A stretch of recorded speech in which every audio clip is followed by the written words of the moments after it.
بسم اللہ الرحمن الرحیم۔ میرے بزرگوں عزیزوں، ایک بادشاہ نے لیلا کے بارے میں سنا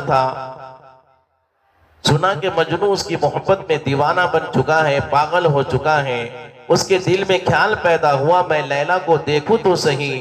چنانچہ جب اس نے دیکھ کر حیران ہو گیا، کیونکہ اس کا رنگ کالا تھا، شکل بھدی تھی، وہ اتنی کالی تھی کہ اس کے ماں باپ نے اس کا نام لیلا رکھ دیا تھا۔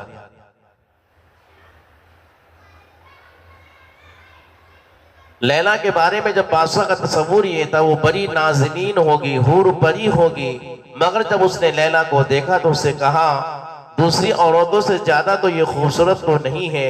جب بادشاہ نے یہ کہا تو لیلا نے آگے سے جواب دیا، خاموش ہو جا، تیرے پاس مجنوں کی آنکھ نہیں ہے۔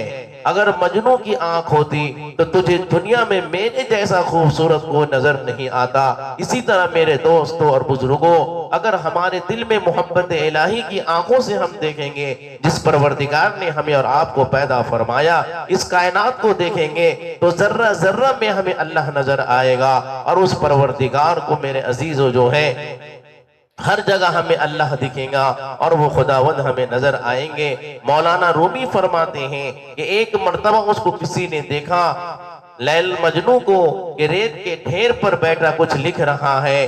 ایک بار مجنوں کو دیکھا غم کے بیان میں اکیلا بیٹھا ہوا ہے، ریت کو اس نے کاغذ بنایا ہوا تھا اور اپنی انگلیوں کو قلم، اور کسی کو کوئی خط لکھ رہا تھا۔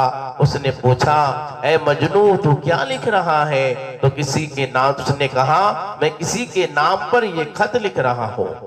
مجنوں نے کہا کہ لیلا کے نام کی مس کر رہا ہوں۔ مجنوں نے کہا اس کے نام کو لکھ کر مجھے دل میں تسلی ملتی ہے، مجھے سکون ملتا ہے۔ میرے عزیزوں، اس سے معلوم ہوا کہ جب دنیا کے محبوب کا نام لکھنے اور بولنے سے ہمیں سکون ملتا ہے، تو میرے عزیزوں محبوب حقیقی کے ذکر میں ہمیں کس قدر محبت ہے۔ اگر ہم اپنے پروردگار سے محبت کریں، ان کا ذکر کریں، ان کی عبادت کریں، تو میرے عزیزوں ہمیں کس قدر سکون ملے گا۔ اللہ تبارک و تعالی ہم سب کو اپنے پروردگار سے، رب العالمین سے محبت کرنے کی توفیق عطا فرمائے۔ دنیا کی محبت تو عارضی ہے، ختم ہونے والی ہے، لیکن اس رب العالمین کی محبت ہمیشہ ہمیں اور آپ کو کام آئے گا۔ اللہ ہم سب کو اپنے رب سے محبت کرنے کی توفیق عطا فرمائے۔